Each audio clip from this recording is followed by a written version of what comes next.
existing VAs na you know that you feel that you're having a hard time to look for a job. So basically, this discussion is very interested. Let me just, yeah, kasi nadidistract ako. Just wait for a while. Okay, there. So yeah, so basically this discussion right here is very interesting. It's because this is not the usual way na dinidiscuss sa mga, you know, sa mga HR. You know, this is not the typical, you know, Filipino style job hunting. Okay, it's because most of the VAs out there are applying in a Filipino way. We're in basically when I try to apply multiple times, I failed multiple times. I found out na iba yung approach dapat when it comes to applying for a for applying for a foreign or especially US, UK or Australia na client. Now, for this, just to set your expectation, this is not a perfect formula talaga. Meaning to say na when I teach this and apply it in your end, this is not a 100% guarantee na magka-client kayo. Okay? So it still depends on your effort, of course, with your wit on how you respond, of course, to the question. Okay? So yeah, let's discuss about this interesting topic on how Filipino VAs can job hunt like a pros. Because based on my observation, medyo may pagkatamad ang mga Pilipino when it comes to job hunting or job application. Why I say why? It's because, you know, later I'll explain this one. Now, before I proceed to the topic, allow me to introduce myself. So my name is Car Christian Labajo. And I think talaga. I think VA na ako for 5 years. I can't remember. Yeah, most likely mga 5 years na. And I started as a Facebook ad specialist. But before that pala, I'm you know, I'm a call center agent sa Concentrex year to 2017 to 2021. And then I really thought na being a product and process trainer, it's, you know, I feel contented, but it seems na I look for more. So that's why I explore VA industry, and my first specialization actually is Facebook ad specialist. But along the way, I realized na parang hindi sa akin sa Facebook ads. So I'm not so sure if you have that kind of feeling na, or if you're inspiring VA, I understand the feeling na nako-confuse pa kayo what service you will offer to your client. Okay? So marami ako naging specialization kumbaga. So I started with Facebook ad specialist, and then naging technical data analyst ako, and then naging technical VA, and right now I'm an AI automation and website designer. So yes, marami akong experiences when it comes to the technical side, and that's really my forte. So yeah, I will not, describe more sa self ko, but basically, I'm a VA with a purpose. So hindi lang ako simpleng VA. I'm not just a VA who is just sitting on that corners of the room, serving clients, but usually on my weekend or in a monthly basis, meron talaga kaming activities with Ralph, to go sa mga municipalities and other cities. And basically, we visited Polomolok, Jensan, Digos, Hinoog, Pangantukan, Santo Tomas, Panakan, Malalag, Magsaysay, and Bansalan. So me and Ralph and the other team, we really spent our time. Free lang ito, guys. It's because we want to give back to the community. It's because we know how it feels na, I believe you feel lost. Most of you feel lost, or most of you already, demotivated na. It's because you applied like 20 times, 50 times, but still no one accepts you. So basically, that's the purpose of this workshop, is to motivate you. Maybe this discussion will help you. Okay.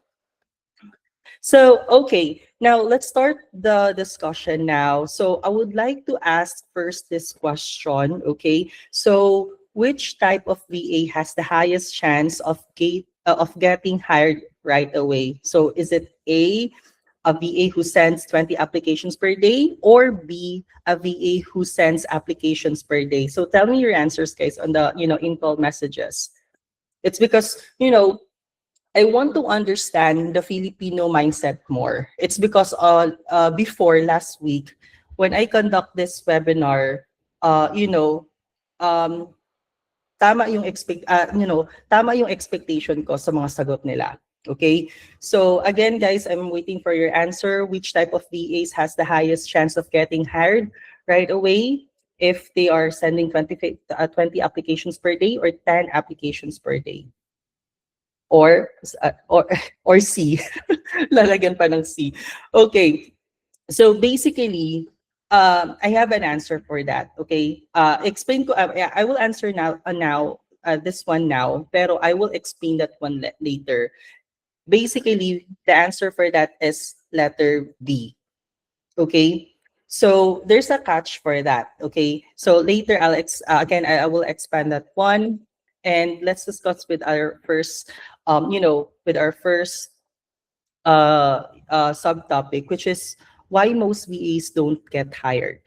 Okay? So basically, guys, I've witnessed sa mga ibang VAs, it's because I think I'm not so sure of this ha. It's because but basically most of the trainings that I attended before, they just recommend to us na apply lang kayo ng apply. The more the more resumes that you submitted, the more chance you winning or the more chance you get hired. I mean to say, ganyan kasi yung mindset na in-instill sa mga coaches or sa mga training ko before. Now, job hunting is not about sending hundreds of applications, 20 applications per day.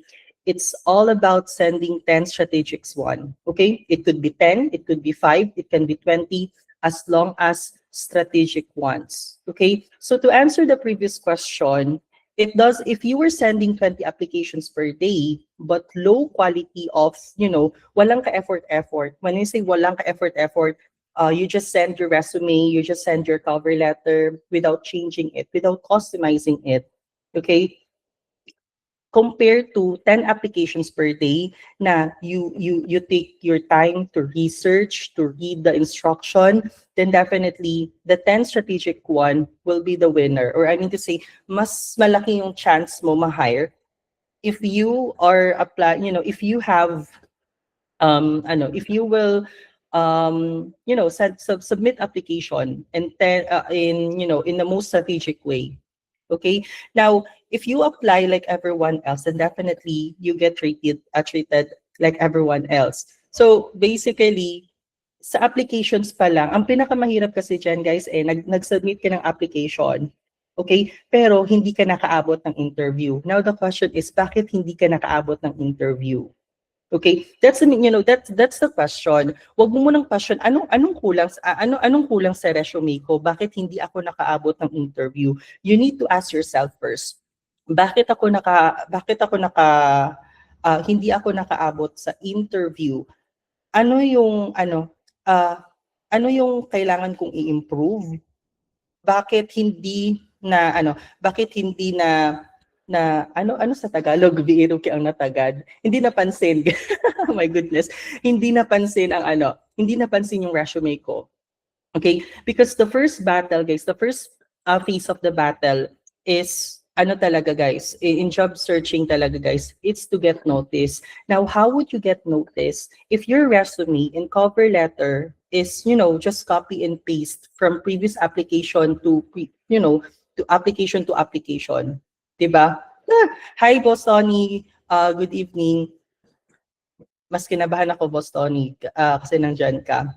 Okay, but anyway, so that's the point of this whole the whole topic of this webinar. Do not just send a lot of application, but you just need to send few but strategic one. Okay, when we say few, it could be 5, it could be 10, as long as it's strategic, as long as you customize it depending on the job posting that you that you apply for.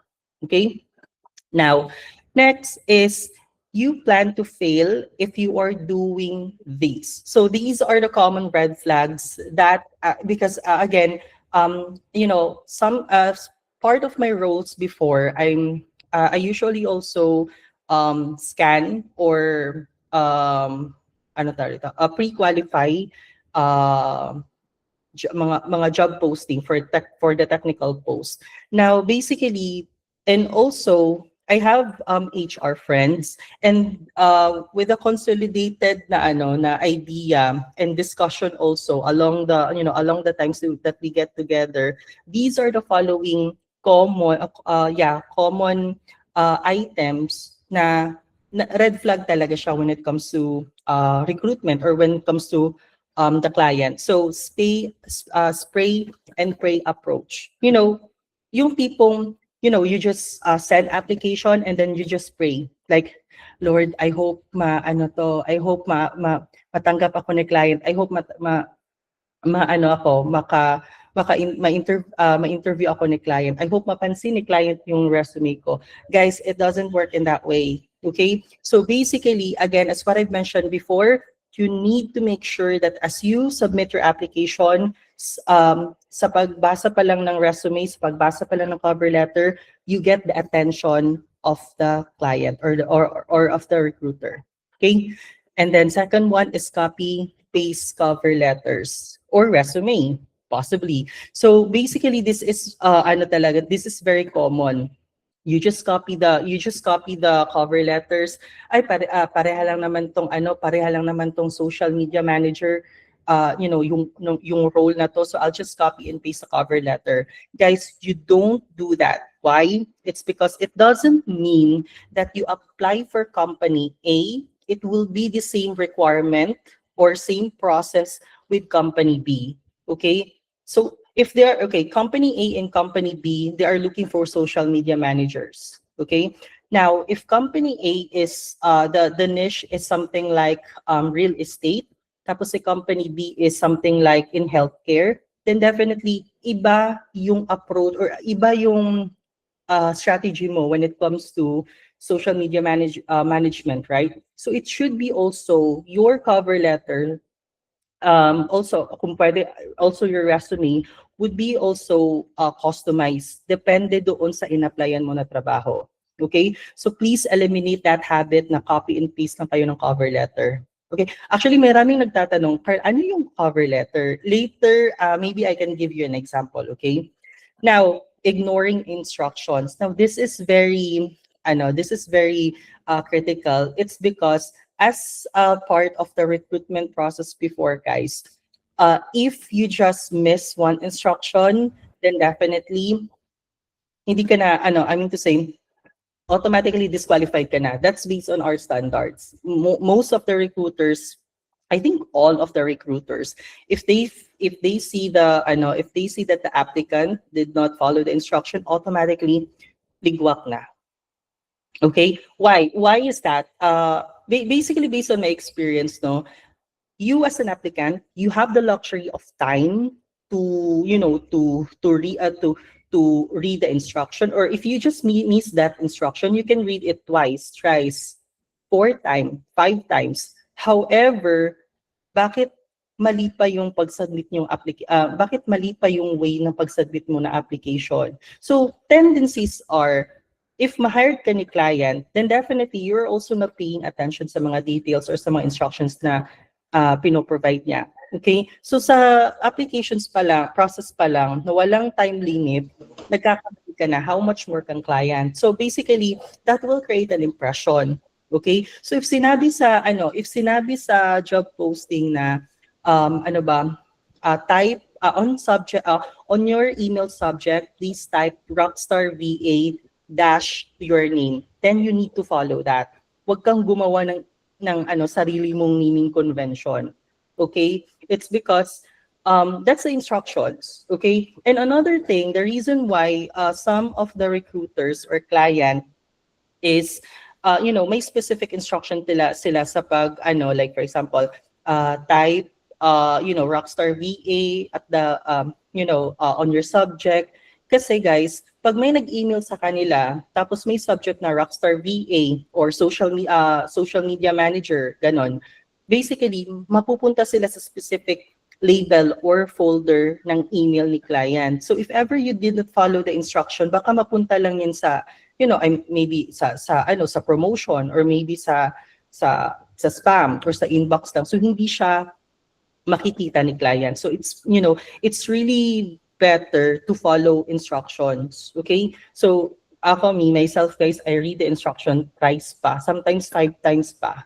Okay, just to make sure tama yung pagkasabit ko ng application. Now here, not understanding the client businesses or business. So basically, do not engage with, with an interview, or do not just apply without knowing the client business. Pwede naman, okay, here's the thing, guys. Carl, what if newbie ako, wala akong experience, and wala talaga akong alam sa business na client? So how would I get started sa VA industry? Now, the thing here, guys, is that of course, you need to do a research. Job posting yan. Meron niyang mga clue on how to, research, how to research client's profile. So let me just give you an example. Oh my gosh. Here na lang. Okay. So, naka-incognito pala to. Oh my gosh. Let me just hit escape.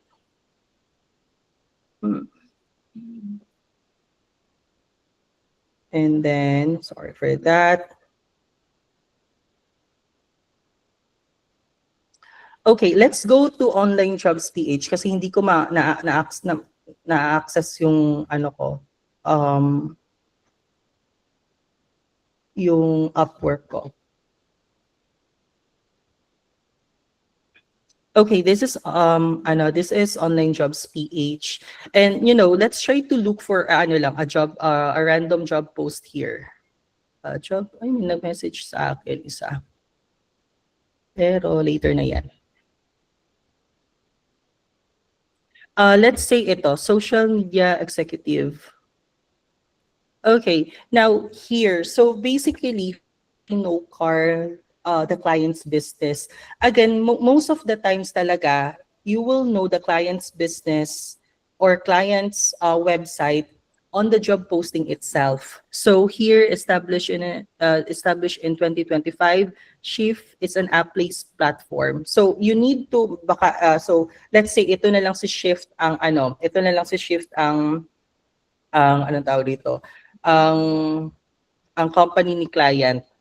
So what if ito yung website niya? So basically, you need to study what's the business of the client, ano yung mga service na ino-offer niya, so that on the cover letter itself, and then if swertehin ka on the interview, basically you have already the idea on how the clients ano yung business model nila. Because if ever you have already the idea of the client's business model, it will make an impression na kang client na, okay, even hindi ko pa nasabi sa kanya ang even hindi pa siya employed sa amin, may idea na siya sa business model, about the business, ano yung ginagawa namin. So that will create, or that will help your client na ma-remember kanya, just in case that you will be proceeding on the next round of the interview, if may next round pa.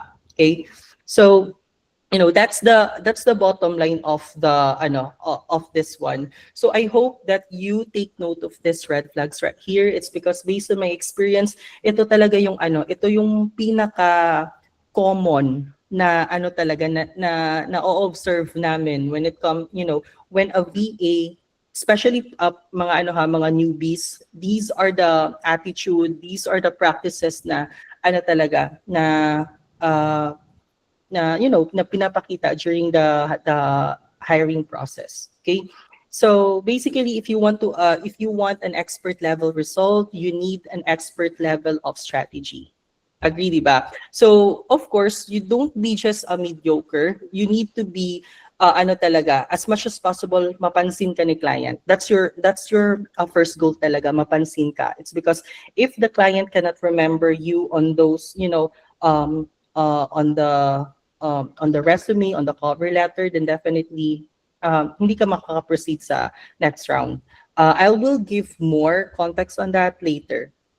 Okay, so I think you know this one, but for some items right here, let me just explain this one. Okay, so types of job or clients acquisition. Now, of course, we have the job hiring platforms, which is ito talaga yung mga first, or I mean to say, you know, the websites, or ito talaga yung parang front end ng mga beginners or mga new VAs. So basically, you go to Upwork, you go to Online Jobs PH, apply, and then just wait for the feedback. Most likely yun talaga yung process. However, aside from job hiring platforms, you can also do cold outreach. When we say cold outreach, guys, ginagawa to ni VA Rookie ngayon. I'm not so sure if ngayon ba, but basically ginagawa niya nito noon. Okay, I'm not so sure if until now. Cold outreach means to say that you go to LinkedIn, or maybe Facebook, but most likely sa LinkedIn talaga. You go to LinkedIn, and then you search for companies, like for example, if your niche is social media management in healthcare industry, so you go you search for clients or clinic owners, and then you email them, you direct message them, tapos magpi-pitch ka. Hi, my name is Carl, I'm a social media strategist. I've noticed that you need maybe you just need a social media manager, tapos ilapag mo yung mga services mo. Okay, so that's called outreach. Ikaw yung magre-reach out ng client, even you are not so sure if they are looking for a social media managers or not. Okay, next is referrals. Yeah. So next is referrals. Now, basically, I'm really happy that in 5 years of working as a VA, I'm really happy that I belong in a circle wherein we're just keep on referring clients na lang to each other. Like sasabihin ni Ralph, Carl, yes, nakapag-refer na pala si Ralph sa akin. Carl, meron palang data analytics opportunity for on this client. In-applyan ko, natanggap ko siya. Natanggap ako. Ano ba yung grammar ko sa Tagalog? So, that client hired me. So basically, a network or referrals is also big, will also create a big impact sa long-term success sa VA. It's because, hindi ka na makikipag sagupaan sa 1,000 or 500 applications or applicants for that one job posting. May ni-refer lang sa'yo bigla. Okay? So, it's very convenient talaga ang referral kasi based also in my experience, referral is kasi mataas yung chance na ma-hire ka. It's because you are being referred na kasi sa colleague mo or sa network mo. Okay? So where you can be referred. So it could be you maybe mare-referred ka sa past clients mo if you're doing a great job, but if you're not doing a great job, of course, hindi ka talaga i-refer sa ibang sa networks ng client mo. Now here, VA communities and Facebook groups. Now, for VA communities kasi or Facebook groups, my experience is that I just answer since my specialization is in data analytics. So I just randomly answer data analytics question on how to prepare a report, on how to use this kind of tool. And then after a series of discussions, siguro after 2 days or 3 days kaming nagdi-discuss on how to make his or her project work, he decided me to hire me. So after that, it's an Australian siya na client. And so far talaga, guys, siya, like very walang interview. It's just pakitaan mo lang sila ng portfolio, you just do a small talk and then hired ka na. That's the advantage of the referrals. Okay? So I suggest that if you're already in this industry for 2 years, 3 years, 4 years, try to make connections. Okay? Even introvert ka, even if inverter ka na tao, okay, hindi lang sa aircon yung inverter, even introvert or inverter ka na tao, definitely you need to talaga, guys, you need to network, okay? Because in my this is just only my opinion, there's no VA talaga na naging successful, it's because, na siya lang. Okay? There's always a person or people behind that behind that success. Okay? So please, please do network. It's because malaking help talaga yan siya for the long-term run. Personal branding. So personal branding, si VA Rookie ang best examples nito. Okay? So just imagine guys, of course, when we say VA Rookie, ano yung impression natin sa kanya? Of course, violet, purple. Yan yung branding niya eh. So basically, if you keep on showing up, if you keep on sharing your wins, sharing your output, then definitely that will attract more customers. Okay? Or attract prospect clients. I'm not so sure if you notice VA Rookie is posting branding na mga projects niya. This is the logo that he created. These are the the social media posted that he created. And basically nag-usap din kami ni VA Rookie before, during our sa mga idle times sa mga workshop. So there are people talaga, or there are clients talaga, local or international clients na nagdi-DM sa kanya to inquire about his service. Okay? So basically, when we say personal branding, it's all about, creating your Facebook page, creating your LinkedIn account, and then post your outputs there. Okay, so the more if you are being consistent and showing up, then it will be more easy na lang to outreach more client. So that's the bottom line of the personal branding. Okay, so as you can see, if you achieve referrals, or if you are receiving referrals na, or you have your page na nagpo-post ka ng personal branding, then definitely it will be easy. It will be easier for you to close a deal or to get a client. Unlike job hiring platforms na, just imagine guys, I believe na may naka-apply na dito sa inyo ng Upwork. Have you experienced na ang nag-apply for that specific job is 100, 200, 500, or even 1,000, di ba? So, do you think mapapansin ka pa ni client if ikaw 1,001 na nag-apply, 'di ba? So it's really talaga, sobrang mahirap talaga mag-apply sa especially siguro sa Upwork. Okay, kasi wala akong good experience sa Upwork, wala akong swerte sa Upwork. Hindi ako natatanggap sa Upwork. It's because maybe hindi napapansin yung resume ko, or maybe nasa last queue na ako ng sa resume ko. So baka hindi na siya na-review. So sad to say, that's the reality of some job hiring platforms. Okay? Guys, are you still learning? Nandyan pa ba kayo? Baka guys, baka na-disconnect na ako. So let me know if you have any questions, just post it right here sa sa in-call messages or sa chat box para balikan ko na lang siya later. Okay? So here, best platforms. Okay, I believe let's need to skip this one. It's because na-explain ko na to kanina. Okay, now here are the 7 steps of the on how you can do the job hunt. Okay, so first is to you need to know how to use the job hiring platforms. Now, this is very important, guys. It's because this will, it's not all about knowing how much the rate is, ano yung job description, but it's more on looking for clients' information, if verified by yung payment, if they are in Upwork, or it might be, ano ba yung mga client or employee feedback. So that is also important. And also number of applicants. Sad to say, walang number of applicants kasi sa OLJ, if I remember it correctly.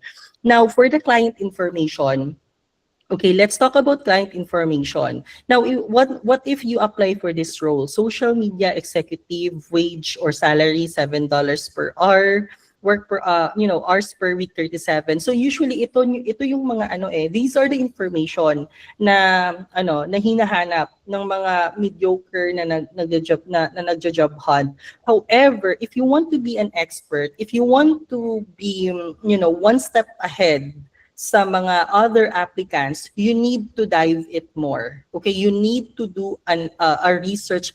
Sino ba yan si client? Kasi baka okay, harsh reality, hindi lahat ng job posting dito sa Online Jobs PH or even Upwork are legit. Okay, so you guys as a VA, you as a newbie, I'm not so sure if nasa stage na kayo na very decidido na maka-work, and those VAs na decidido, desperado na magka-work, you are the most vulnerable when it comes to scams. Why? It's because you have that kind of mindset na experience ko to kaya sinasabi ko to. So because maybe we have this kind of mindset na parang sobrang tagal ko nang naging na nag-a-apply, wala pa ring nakatanggap sa akin. I will accept any job basta matanggap lang ako. So, pag yun na kasi yung mga linyahan mo, then basically you are very desperate enough to to land a job. And if you're that kind of desperate na, then you are prone to scams. Okay? So okay, hala, may nag-chat sa akin sa Telegram, hala, may nag-ano sa akin. So again guys, this is the purpose of this workshop right here, to to give you a hint on how to determine if that's a scam or not. Okay, now here, so how to know this client? So I believe the client's business, or the business name is Shift. So nagsisell sila ng mga platforms. Okay. Ang company pala nila is Shift. Pero you will be the one to maintain and manage the Facebook and Instagram pages ni Shift. So ganyan lang guys. And then yeah, sad to say, walang nilagay dito na na email. Okay. Okay. Now here's the thing. Second thing is that once you apply for this position, sometimes they will reach you out via OLG talaga, inside of OLG, or via email. Now, if they respond you via email, you need to check who sends you the email. Okay. Let me just give you an example, guys. Napatay, makikita nyo yung Gmail ko. But anyway, sige lang. Wala naman akong tinatago ata dito. I think it will be best if yung isang Gmail ko yung gagamitin ko. Okay. Oh my goodness. It seems that matagal siya mag-load. Okay. Anyways, let's skip that part muna. Now, client or company feedback, saan ito mahahanap? So basically, ang ginagawa ko guys is sometimes I go to Glassdoor.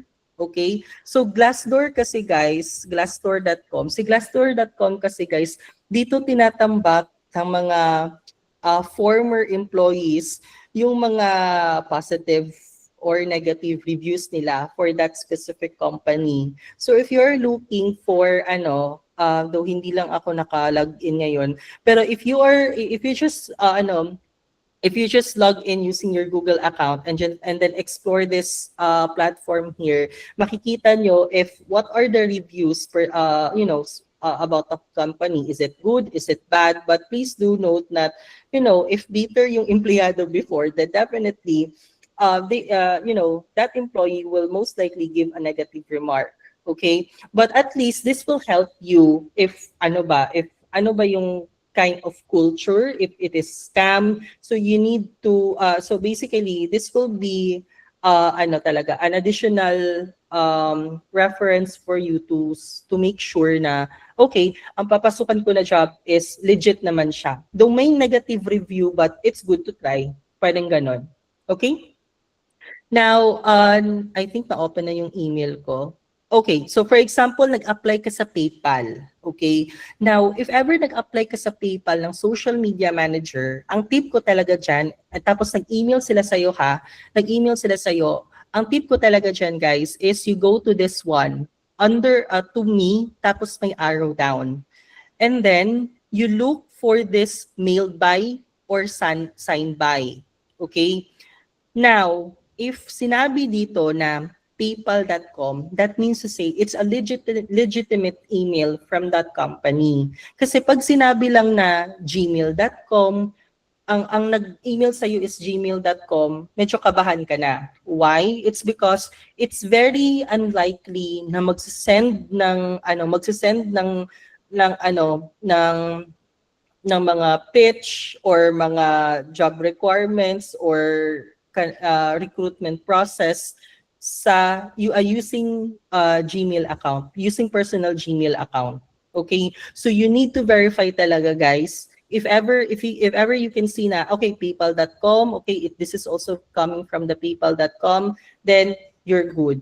Okay? But if it is gmail.com, think about it, okay? And then if gusto mo talaga makalan ng job, okay, i-observe, you can go, you can push forward the application, and then if ever there's something fishy, wag mo na lang ituloy. But for me talaga guys, Habi, in 5 years of talaga working as a VA, wag nyo na lang ituloy, okay?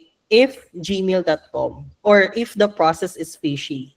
Okay? So that's my tip number 1. What else? Kasi marami ngayon guys nagpapanggap na taga PayPal daw sila, taga ganitong company daw sila, pero basically hindi naman, okay? So that's the one way for you. That's one of the best way for you to identify if this email talaga is coming from a legitimate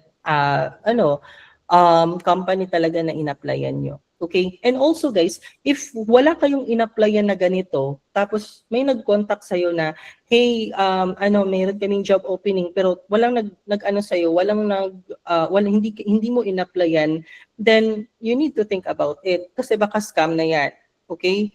So, hindi naman yan siya referral. It's because if ever referral, you know the person who is referring the job. Okay? So, if ever the job opportunity is coming out from, out of blue, like, magtaka ka na. Okay? Kasi baka scam talaga yan siya. Okay. Now, here's step number 2, know how to read instructions. So, many clients put hidden instructions like put word blue in the email subject. Email subject format should be role dash your name. Then you need to follow these instructions right here. Okay? Now, if you miss that kind of instruction, for me guys, automatically disqualified ka na. It's because naka-experience ako pre-qualify ng mga for interview, for for hire.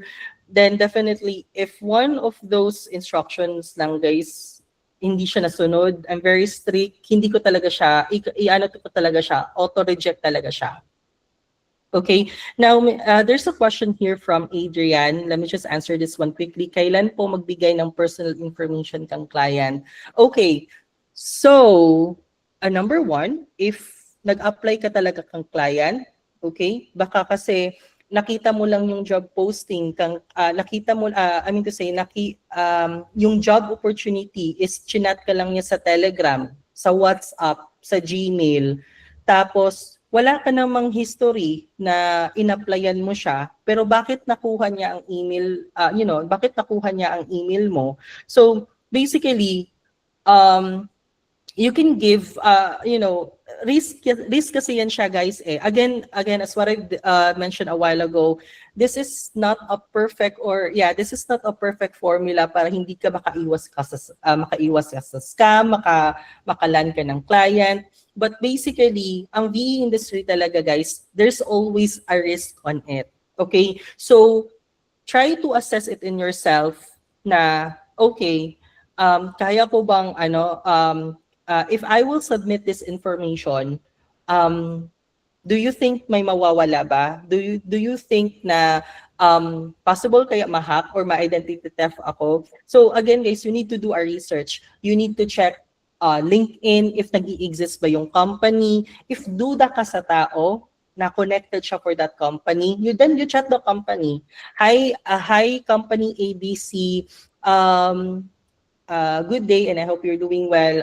Can you confirm if this person is connected to your office? It's because I receive an offer, and then I just want to make sure that the job that I will be accessing is legit and not a scam. Something like that. Okay? So those are the ways. Actually, guys, there are a lot of ways for you to ano talaga to verify if that client or that recruiter is legit or not.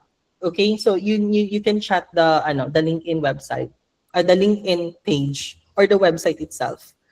Okay, now here step number 3, check job posting legitimacy. Okay, so these are the following red flags. Now, if the offer is too good to be true, then it's not true. Okay? So if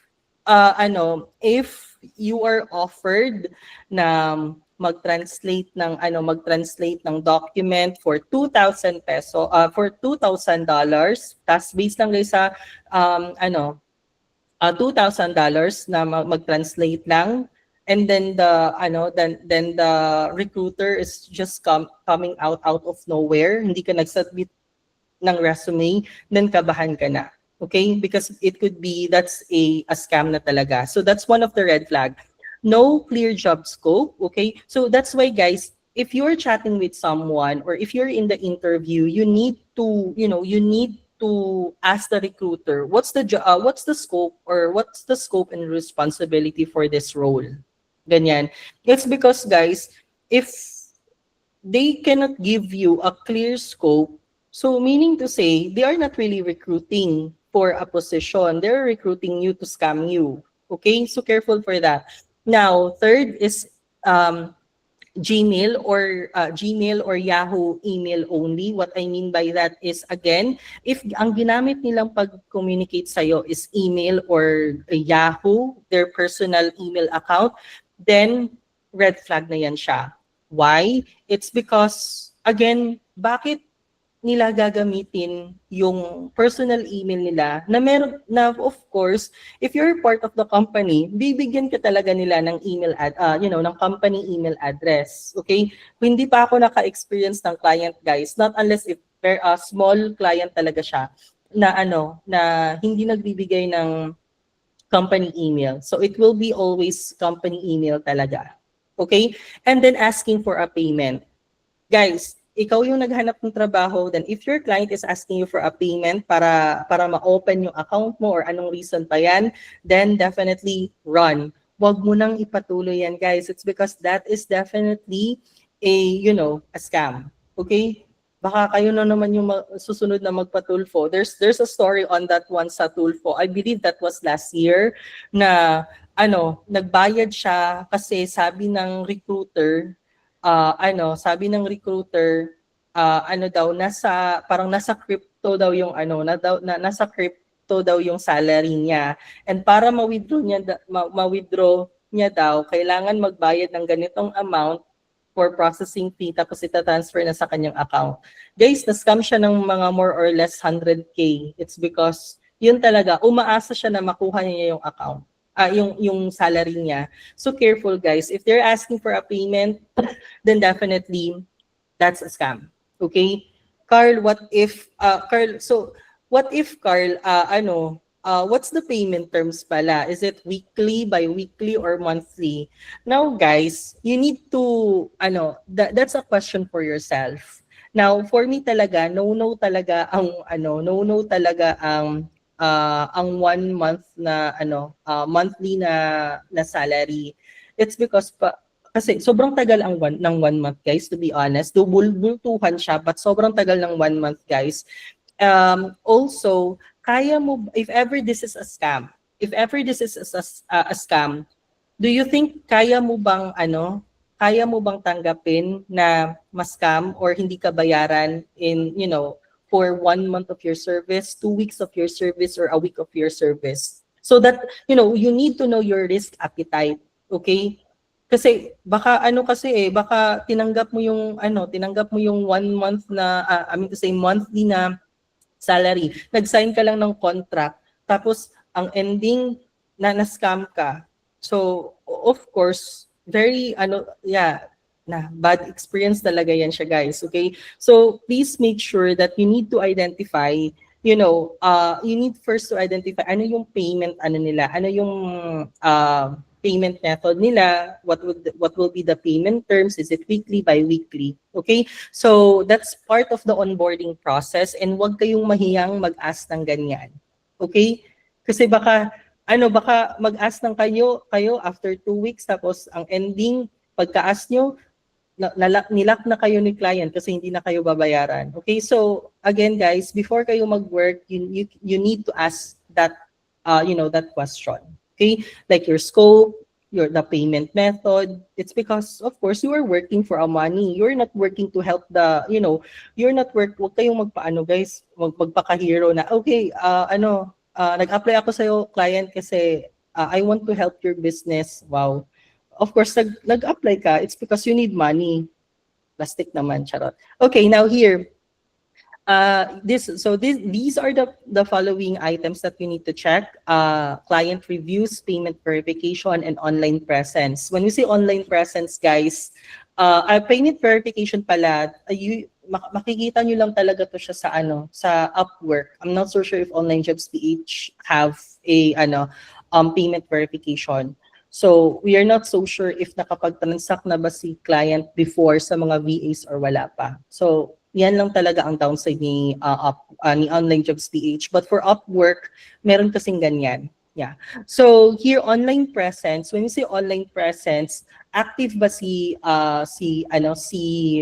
client sa social media or ang business sa social media? So if that's the case, and then wala namang angry react, then it would be a good sign na na legit talaga si client. Okay? Now, here's step number 4. Find the client course. Find the client's core value. Now, most of the job opportunity, guys, meron talaga, you can get you can get the, I don't think na merong, about section si shift. Okay, let's check this one as an example, guys. Gosh, sobrang bagal ng internet ko. Okay, now usually kasi, ang ginagawa ko is I will look for about us section or our team section. But it seems that this platform here doesn't have a team or about us section. Let's try to check other job posting. Baka makahanap tayo. Ito daw, customer service.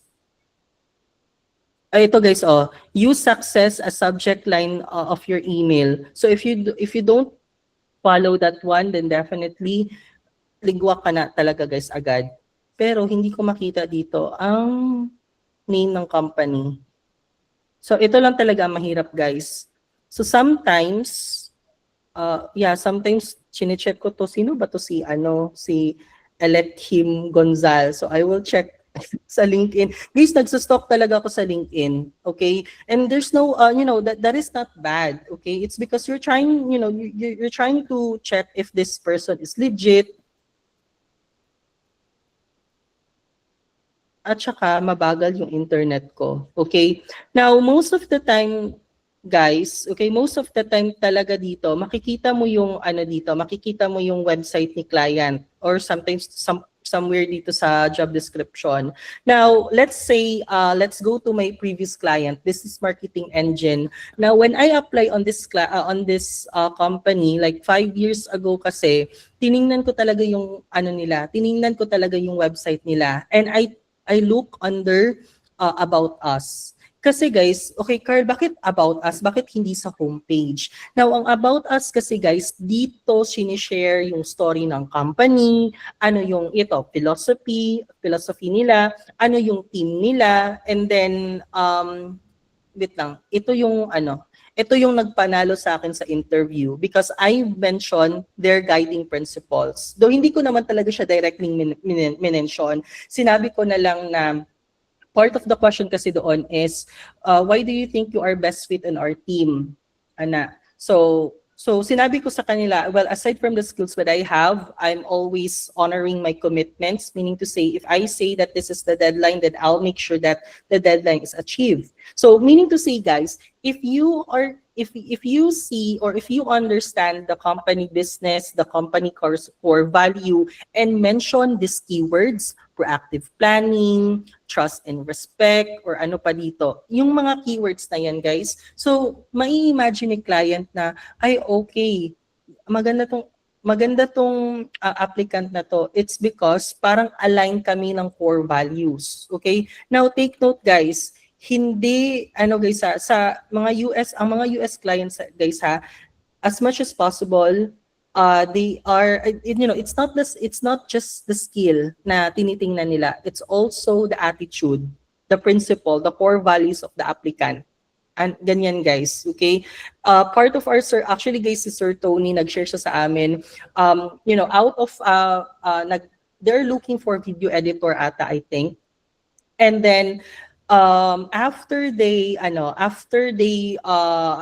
series of recruitment process, 4 na lang ang natitira, okay? And then those 4 talaga, they are really qualified for the position. Okay, tapos isa lang i-accept, guys, isa lang ang available slot, pero 4 yung strong candidate talaga. They have the skills, though they have different level of skills. However, at the end of the interview or recruitment process, ang pinili nila is yung medyo hindi naman ganun ka-skillful out of those 3, pero yung values align doon sa company nila. Okay, so are you getting this, guys? Like, it's not all about skills. It's all about making connections kang client. Now, if you mention these keywords again, you are trying to create, you're trying to build rapport, you're trying to build connection to the client. That, that you are, by saying this keyword, you're trying to, explain lang na I'm a good fit sa, sa company nyo. It's because I have this kind of traits, which is, I believe, it's your principles, it's your core values.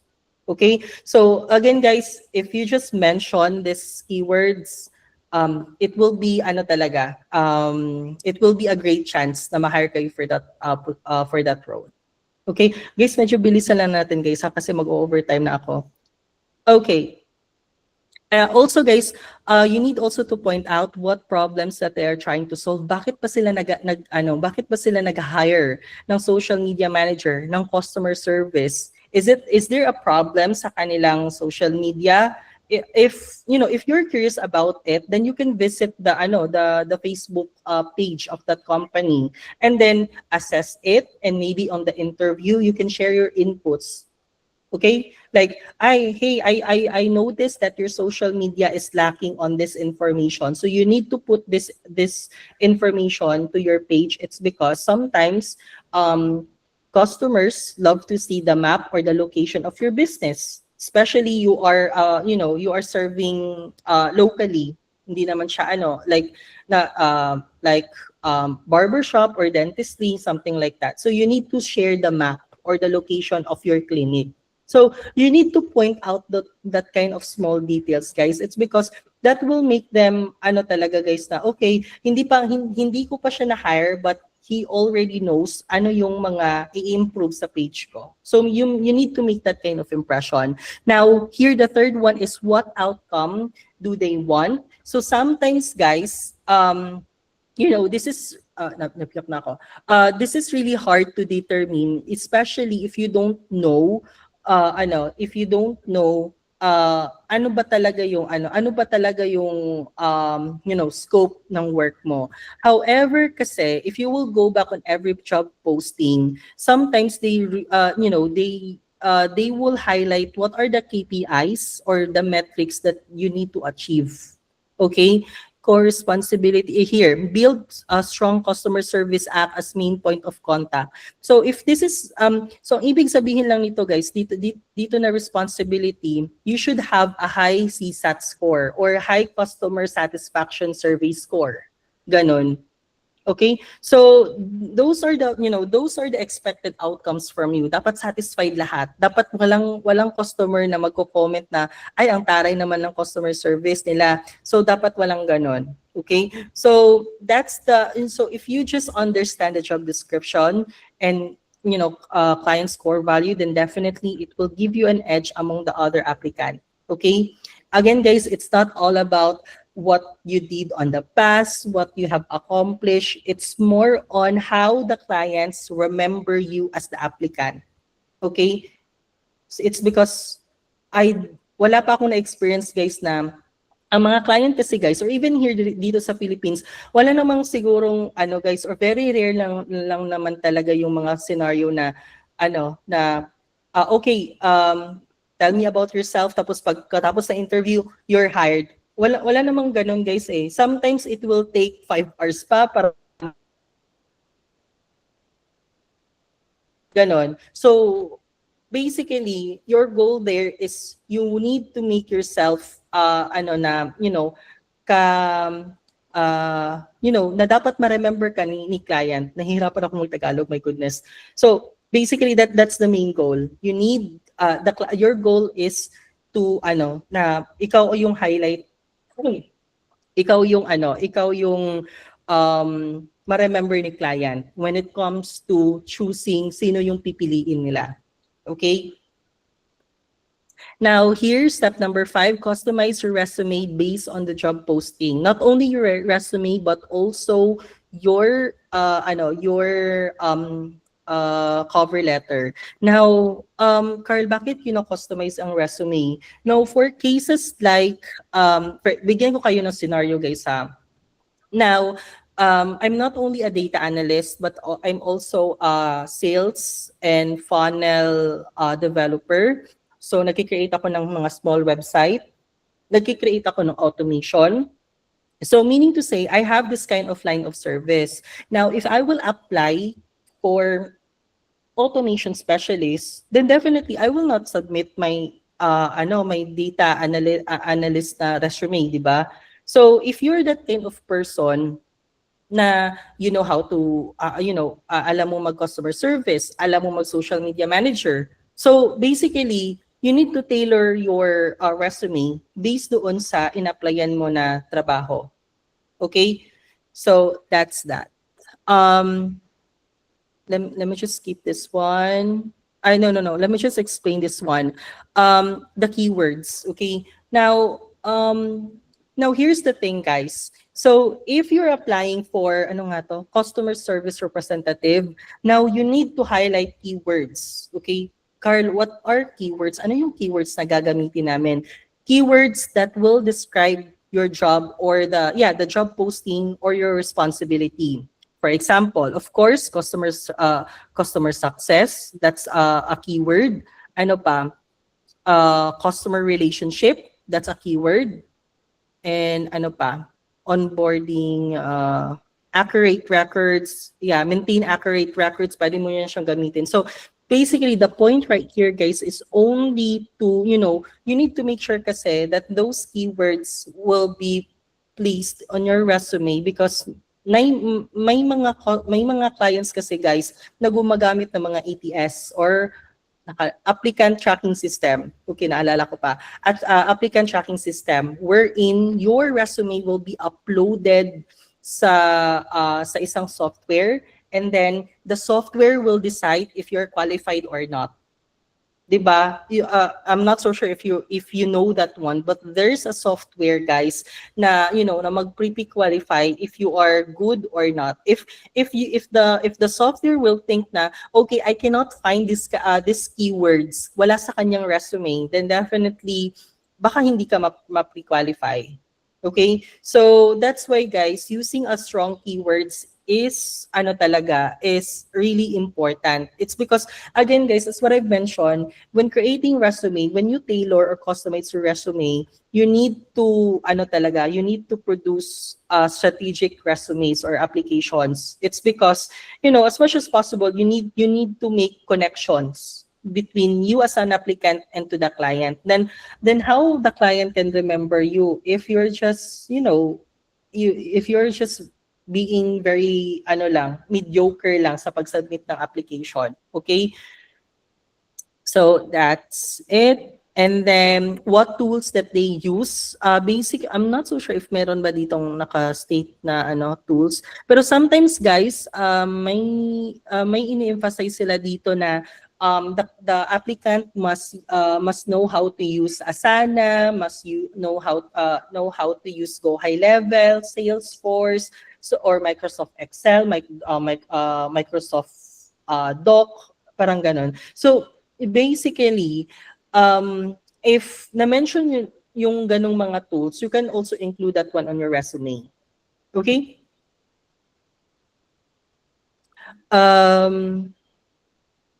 Sorry. Okay, now here still on step number 5. Again, guys, you need to customize your resume. It's because sometimes, guys, the candidate is something very, you know, meron kasi mga candidates, guys, na very strong when it comes to CV. Pero pagdating talaga sa job interview or sa work itself, meron pa dito, guys, meron pa tong stage, guys, candidate under CV, so layon siya. Candidate under in reality, layon pa rin siya. Pero candidate on its workplace, ganito na siya. Why? It's because meron ding mga ano guys, maraming tao guys or maraming VAs guys na magaling sila magsalita pero wala naman sa gawa. Like hindi nila ma-perform ng maayos ng ano, yung trabaho nila. Okay? So you need to make sure that you are very consistent with your CV, with your you know, when the client is interviewing you, up to your ano talaga sa pag-work mo talaga sa kanila. Okay? It's because guys, again, I've you know, may na-hire na ba ako na ano? I think wala pa akong na-hire na ano na ganito.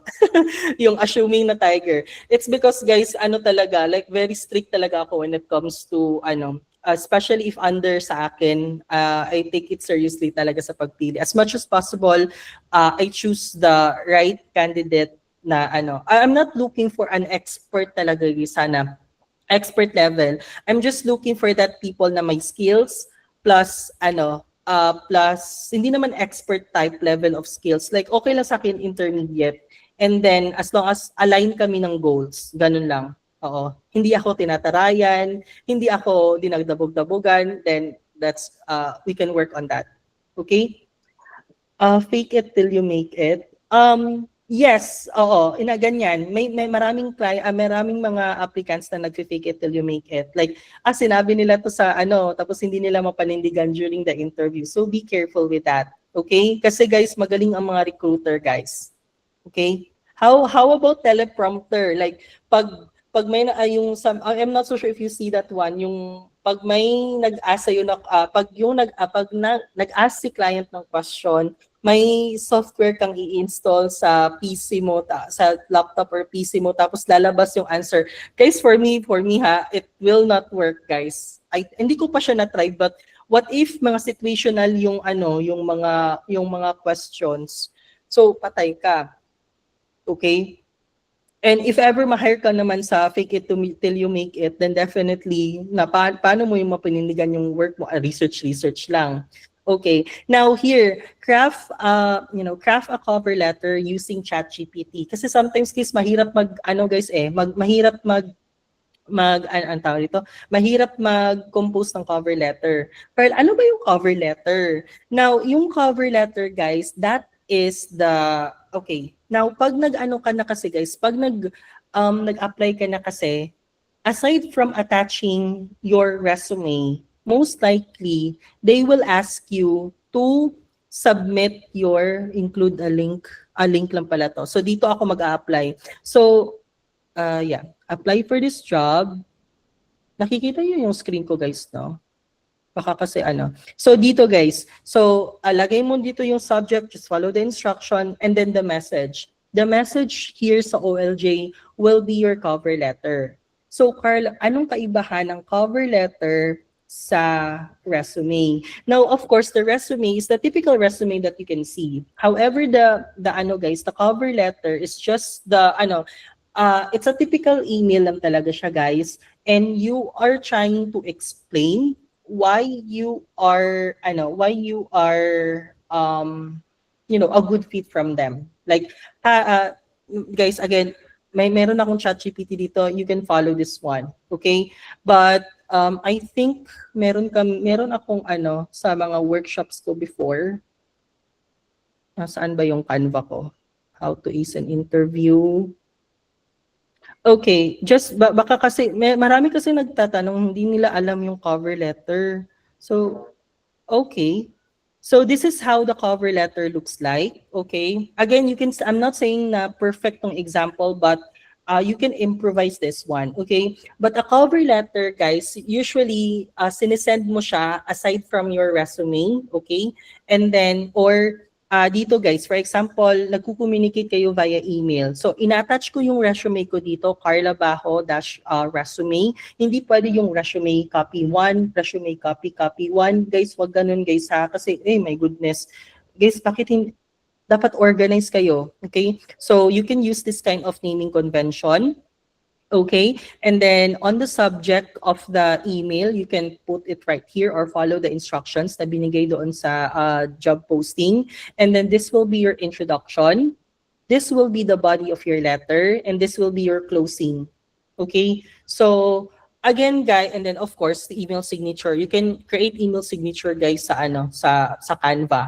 The goal, the purpose of the cover letter here, guys, is that sometimes kasi, it will be the summary of what are your, what you can do, how you can make, why you are fit to client's business. Okay? So, dito mo i-explain bakit fit na fit ka sa kanila. It's because the resume will only tell you, I believe may resume ako dito. The resume will only tell you guys ano yung mga experience mo, but your cover letter will tell you bakit ka fit sa company namin. Okay? And most likely, guys, saan ba to? And most like sa ano kasi guys, sa closing kasi, you need to provide a clear step on how you can, you're trying to invite the client na I have attached my resume and I look forward to your response. You're trying to invite your client na mag-interview tayo para ma-explain ko more yung experience ko. And ganun. Okay? So, again guys disclaimer, hindi to perfect na format guys. You can just improvise it, but at least you have the idea. And I have prepared here a ChatGPT prompt that you can just screenshot, and you can use this ChatGPT here. Basta i-copy paste nyo to guys tapos paste job posting here. Okay? Guys, huwag naman ganun guys. Okay? So, i-paste nyo talaga yung job posting dito. Huwag yung ito talaga yung literal na i-copy-paste sa ChatGPT. Okay. Now, guys, wag mahaba ang cover letter, guys ha. As much as possible, ano lang siya, ano lang talaga siya, short. Like, ganito lang siya ka-short. Okay? It can be longer quite on this one, but never, talaga guys, never mag-MMK sa cover letter. Kasi walang time ang recruiter basahin yan. Imagine may 100 applicants, tapos sa'yo, pang MMK yung cover letter mo, wag na lang.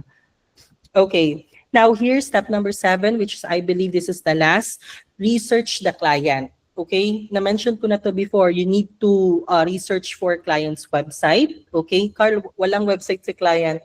Guys, I think ang mga client talaga, meron talaga yun silang website, not unless if small business lang sila. Okay? So that's why guys, you need to understand client's business para sa interview pa lang, alam mo na kung ano yung positioning mo. Okay, wala silang social media, like ano ba talaga yung gagawin ko dito? Should I ask the client about my scope and responsibility? Ganon. Okay?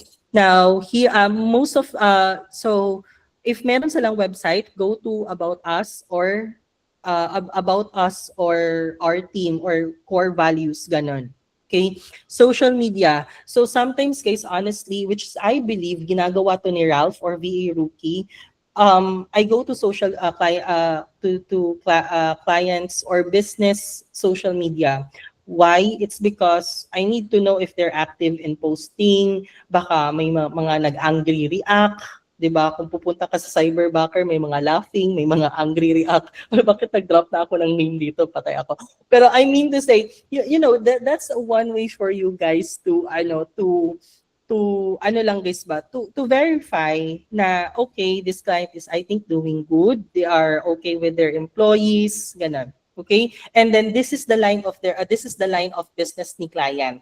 And this is the client. Okay, by the way guys, share ko lang guys. Sometimes talaga guys, no, nagsustock ako pang client and I will try to create a connection with him or her. For example guys, with my new client guys, ang from the interview kasi guys, wala akong alam ano yung business ni client. So nag-search ako. So it's all about Christian group, mga religious group sila. And then this particular interviewer loves plants like succulents, cactus, ano-anong plants pa dyan. Tapos ang ginawa ko dyan guys, pag sabi niya about can you tell me about yourself, that is not in the resume, so sinagot ko na naman. Tapos of course I'll share about my experiences, and then on the last sentence kasi sa pag-answer ko on that question, I just say na if you're just curious about on my non-related work hobbies, then I love cooking, I love playing games, and I also have plants like succulents and cactus. It's because they are low maintenance and they're really cute. Yeah, something like that. So meaning to say, nag-create ako ng connection na parang similarities with the interviewer and me myself. Ganon. So sasabihin ni client, oh, so makaka-relate si client sa'yo na, ay okay, pares pala kami ng hobby. Okay, so I think good, magkaka-vibes kami nito. So that's one of my trick, guys, para magiging strong candidate ako. Para maalala ako ni client, oh, kasi Carl pala, same pala kami ng hobby. So that's one of my my trick. So here, it's not a trick, but it's a fact actually. But anyways, so of course, offer, you need to know the offer and the target audience. Okay? Baka kasi labag sa loob mo yung mga offers or mga target audience. If you're that kind of person na medyo labag sa'yo magbenta ng mga medicinal na mga recreational na mga pinagbabawal na gamot dito sa Pilipinas, like mga Mary Jane, mga marijuana, baka hindi naman tayo ma-flag, no? So, mga ganyan. So basically, if hindi siya align sa values nyo, so wag na lang kayo mag-apply. It's because may mga ganun case may mga clients nagbebenta ng mga hindi siya for bad, for bad intention ha. For medicinal use talaga, may mga ganun. Nakalimutan ko lang yung keyword nila. Hindi kasi sila gumagamit ng MJ na word, ganon. Okay, now let's play. And since we don't have time, Kosh, I'm not so sure if it is Kosh. Okay, now let's play here. Okay, now I think we have a lots of attendees right here, but I just want to know your answers sa comment section. I mean to say, how would you answer this kind of question if you are on this kind of scenario? Okay, so maybe I'll just call one. And then again, guys, this is a safe place, guys, ha. And guys, of course, I will not judge. If you think, there's no wrong answer right here. Okay, so maybe I'll just, improvise your answer para magiging strong candidate ka. Okay, so I'm not asking you to answer it in plain English. Okay, or answer me the way how you answer your client, okay? Kung saan ka lang comfortable na isagutin tong answer na to, then that's okay with me, okay? As long as the thought is there. But if you can answer it na parang ako si client, then that will be good, okay? Now, here, the scenario is during the job application, you saw that the role requirement requires knowledge of Asana. Okay? Now, in the interview, the client asks you, do you have experience using Asana? So, however, you don't have a direct experience with Asana. Now, the question, prior to the interview, what you will do? Maybe I will ask, again guys ha, huwag kayong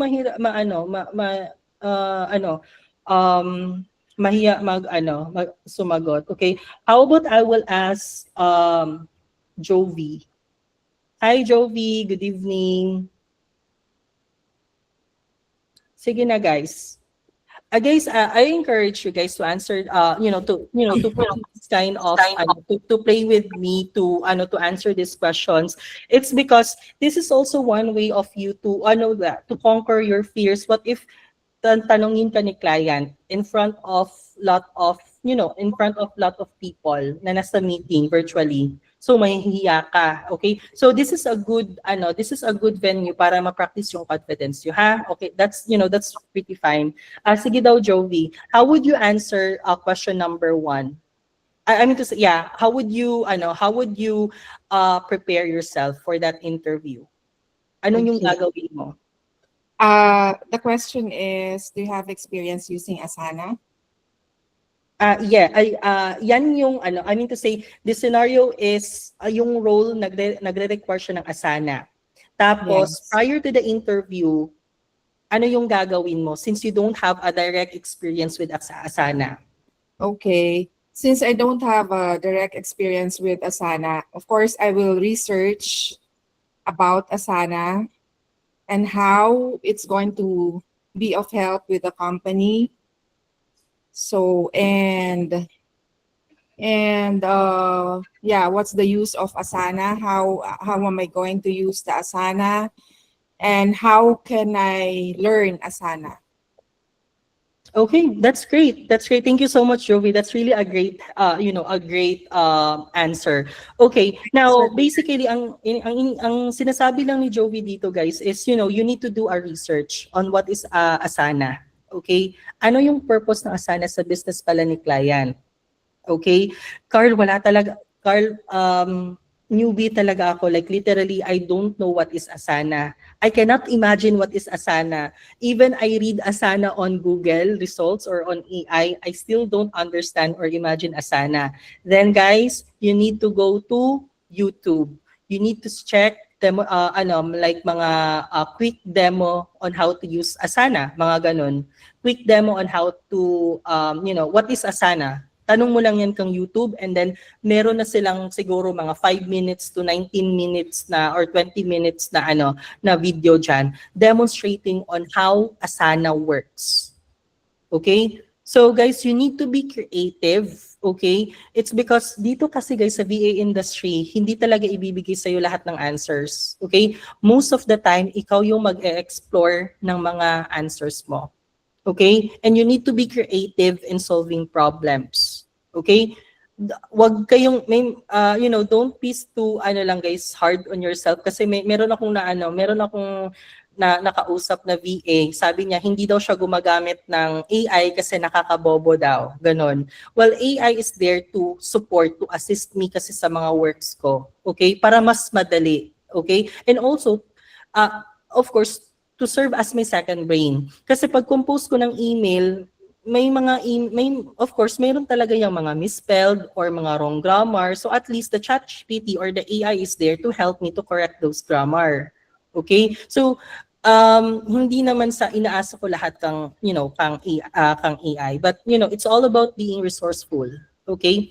Now I want to call somebody like you need to put yourself in the interview and how would you respond to the client just in case that they will ask you na do you have experience in using Asana, then what if you don't have a direct experience with Asana, so how would you respond to the client in that given na nasa interview kayo? How about I will ask Mark Aldrin.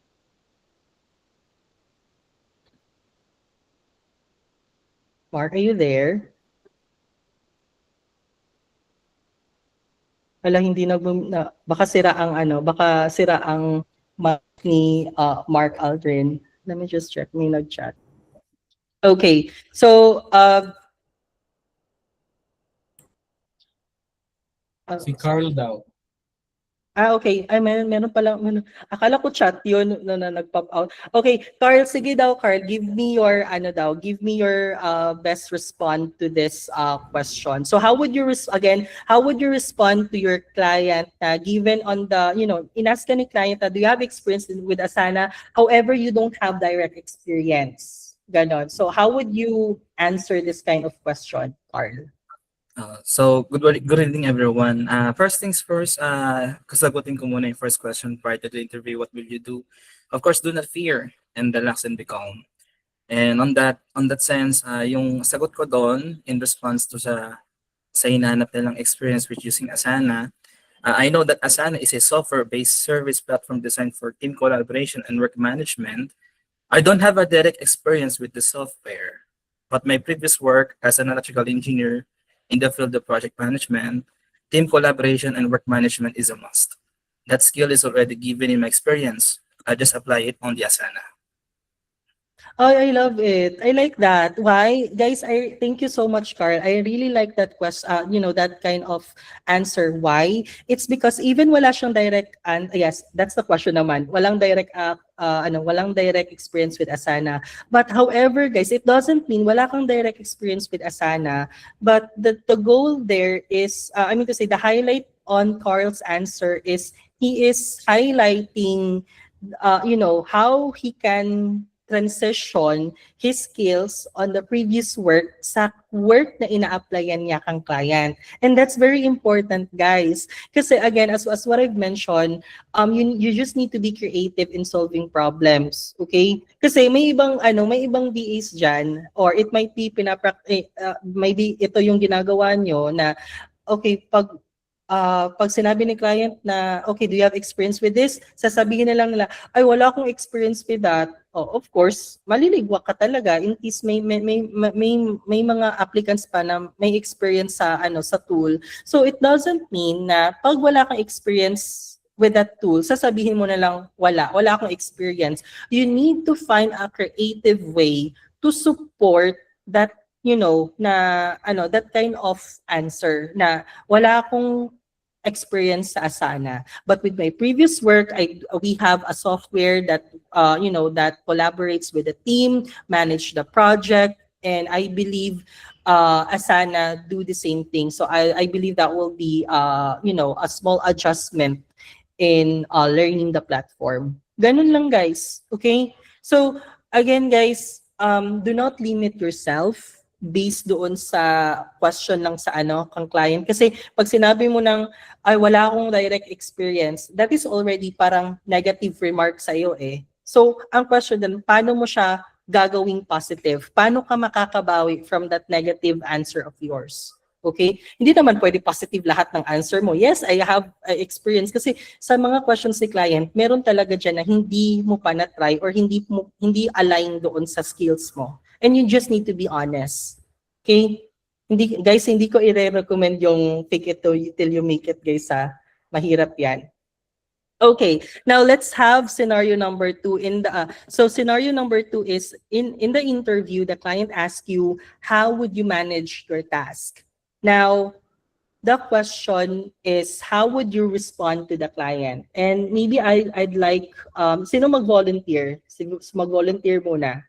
Okay? Because as much as possible, guys, this kind of questions, masagutan natin siya. It's because I think this is the most common question, or scenario-based questions na ina-ask ni client. Okay? Now, do not expect, guys, that you will be asked, tell me about yourself, what is your strength, what is your weaknesses, how would you handle pressure. Guys, it's based on my experience talaga, guys, it's more on scenario based doon sa sa actual work. Okay? So how about I will call Ariane.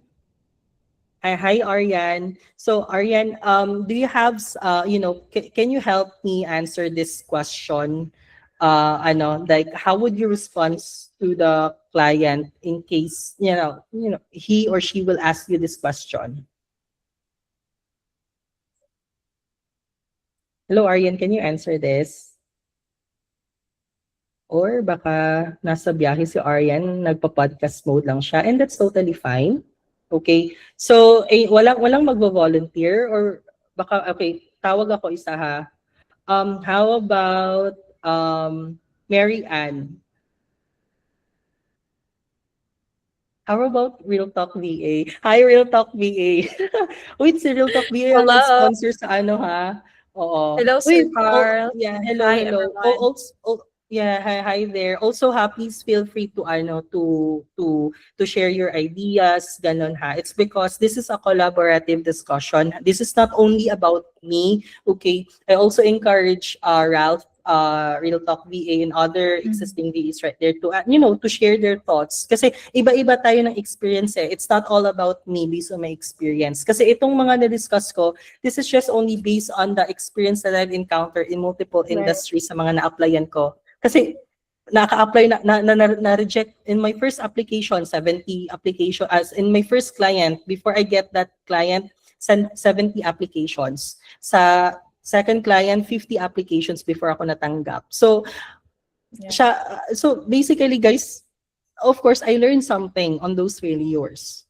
Okay? And since walang magsasagot. So I would like to ask Real Talk VA on how she will approach or respond to this question. Like Uy, very grabe basic, ako talaga. hindi naman to very basic, 'di ba? Like I mean to say, ina-ask talaga to ni client. Oo. Actually, three things lang siguro based on my experience for working online for at least 12 years. Meron kasi akong ginagamit na tatlong things lang siguro. Why I actually, parang na-caught off guard ako. kasi may tinawag na kanina, tapos oo. sana, it's okay. The It's usual okay, lang, but, the usual lang na yeah, actually, I'm communicating now with my boss while I'm here. But yeah, so in managing tasks, I actually focus on three things. Yun na nga nasabi ko. I have prioritization, organization, and communication. So those three things are very important to me, and yun yung ginagamit kong sistema years na working as a virtual assistant, specifically as an executive assistant for C-suite level business owners.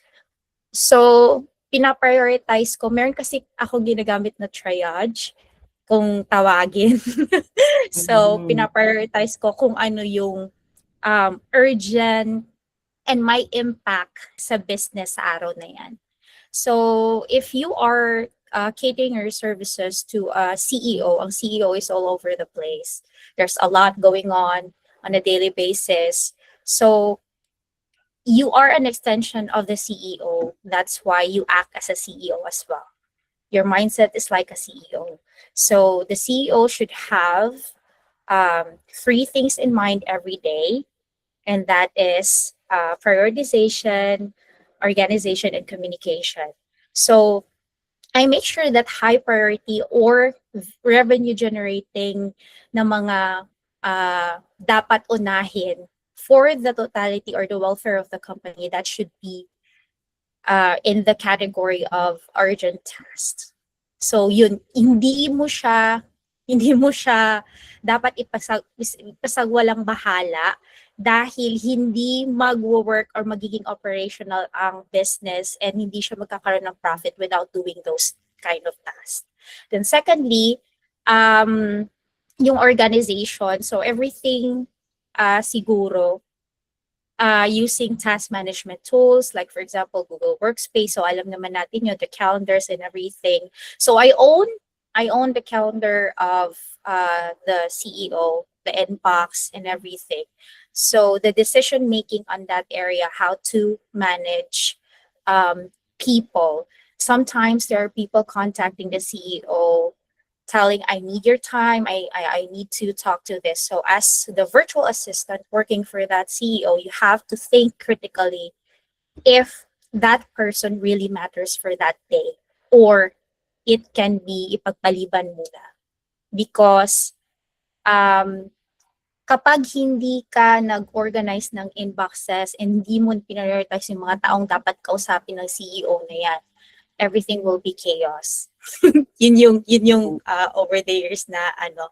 And then siguro maintain yung communication. Hindi lang hindi lang basta communication, it's actually clear communication. Yun kasi yung medyo na ano ng iba na, okay, as long as you communicate, but there should be like the adjective clear communication. You have to have a very good comprehension skills when it comes to communicating with your client.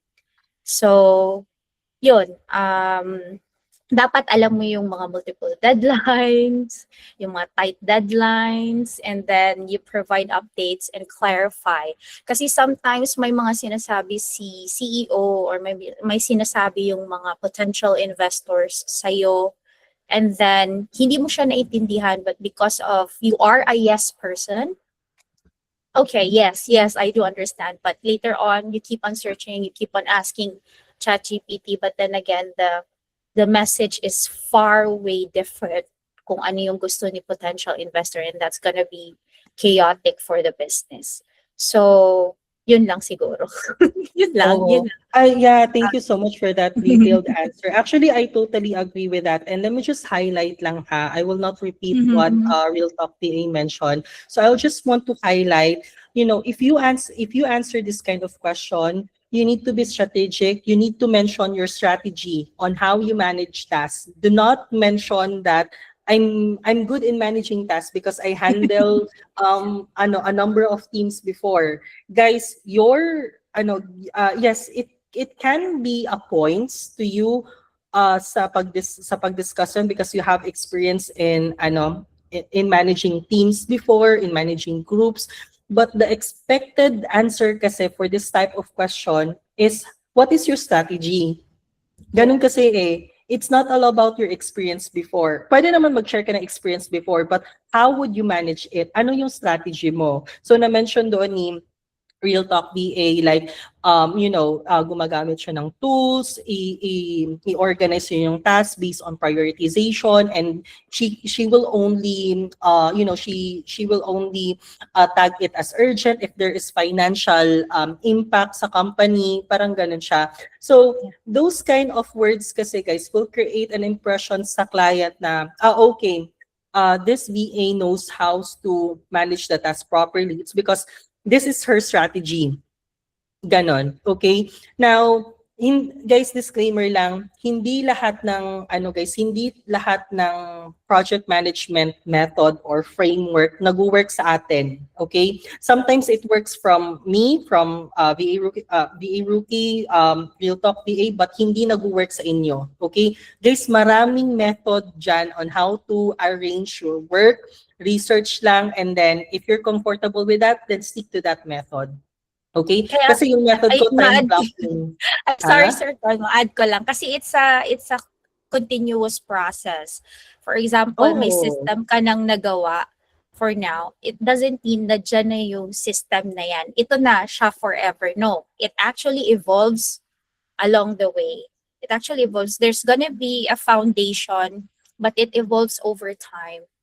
And it's actually what you call this, aligned and a different approach for every client based on the industry of the business. So yun siya yung Correct talaga. Oh, it doesn't mean that this is the project management skills for client number 1. It will work for client number 2. Sometimes it works, sometimes it's not. It's because iba-iba kasi yung process or pag-handle ng task. Okay.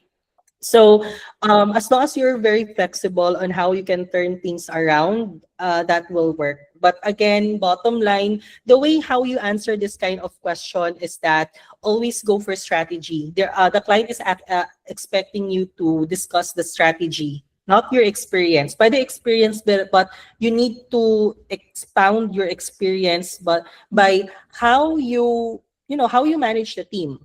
like anong specific scenario, help the client imagine ano yung scenario, paano mo na manage yung mga tasks na yun, paano mo na manage yung team na yun, yung department or yung branch na yun. That's the bottom line of this question, not a storytelling one on how you are successful on that one. Okay, so you need to discuss talaga the strategy. Now, this one, hindi na ako magtatawag. It's because we're running out of time. Mag-overtime na talaga tayo. Now, here, scenario, in the interview, the client asks you, imagine you are hired. Sorry, wala ko. Imagine you were hired, you receive a customer complaint and you try to address it, but you are not so sure how to resolve it. How would you respond to this question? Now, basically, this is more on customer service na mga question. Okay, it's because there are people or VAs na as long as they can just address the as long as hindi talaga address, as long as maka-reply lang sila kang customer, maka-reply lang sila kang client, that's it. Okay, naka-comply naman ako, nag-reply naman ako, that's it. Now, basically, if you are, the bottom line of this question is that if you are not so sure about what you are doing, about the answer, about the task, always confirm it with client, okay? Kasi mas mabuti na yung i-confirm mo kang client kaysa you are doing a wrong task. Okay? Lots of the VAs, guys, may mga naka-work ako before na they always assume that ito yung ine-explain ko. Well, partly of me, I think I'm also accountable kasi siguro may missing information doon sa request ko sa kanila. But it's your responsibility always, guys, to ask questions if hindi ka sure sa ginagawa mo. Okay? That is also for the both of us para maging efficient tayo sa time when working on the task. Okay, so guys, this is just only few of the scenario-based questions na usually ina-ask during the interview, and I just pick these 3 questions. It's because ito yung mga usually na hindi nasasagutan ng maayos during the interview process. I know there's still a lot more, pero ito lang munang yung i-share ko. Okay, so I would like to end this one, guys. Okay, it's because overtime na tayo, but again, thank you, VA Rookie, for the for this opportunity. And guys, I hope that you learn something. Okay, so even though nahihirapan ako mag-explain, it's because of the Tagalog. But if you have any questions after that, you can feel free to post it dito sa chat box, or feel free to maybe PM me dun sa page ko, your technical VA. So hindi ako actively nagpo-post doon. It's because I handle a lots of projects right now, tapos hindi ako makaisip ng mga ipo-post.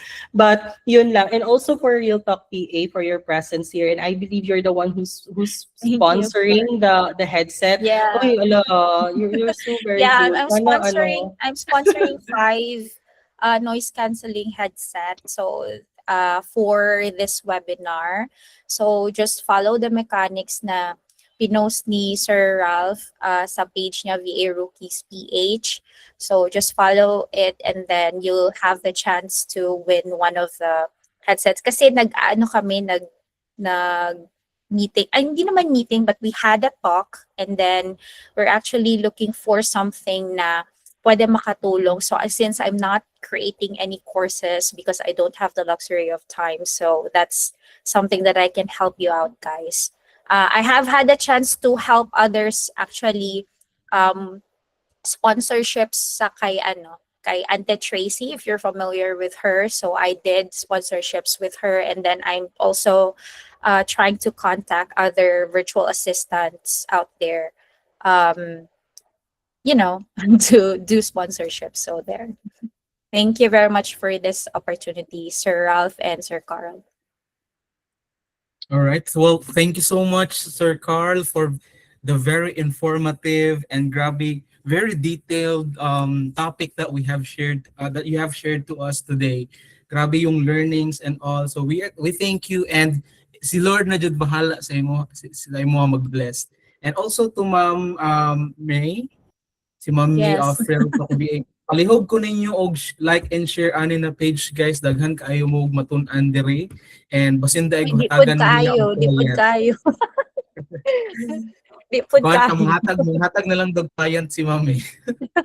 Anyways Oh, guys, actually, I had like a side role for my company right now as an HR admin support. So we're looking for virtual assistants, but I'm not in the position to, tell you guys what's the description because it's still brewing and we're trying to look for virtual assistants. That's why I'm trying to collab with other, virtual assistants like Carl and Raphael.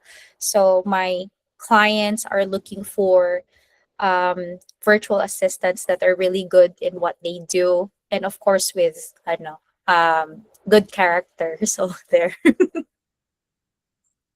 all right guys, thank you so much Ma'am May and nagkuan na mag-duty na ko. So let's turn on our cameras guys for picture taking and Yes. para po sa documentation. And guys, please make sure to register because we will pick our winners from the registration form. And we will have 2 more webinars guys, so please join us next week and the other next week. So ayan, so I can see people na opening up their camera. Just give me a minute. Okay, para same tag size tanan. Ayan. Let us see your beautiful faces, guys. Let's see your kuan. Tawa naman. Kahit yellow yung teeth natin today, we can Uy, grabe sa yellow teeth.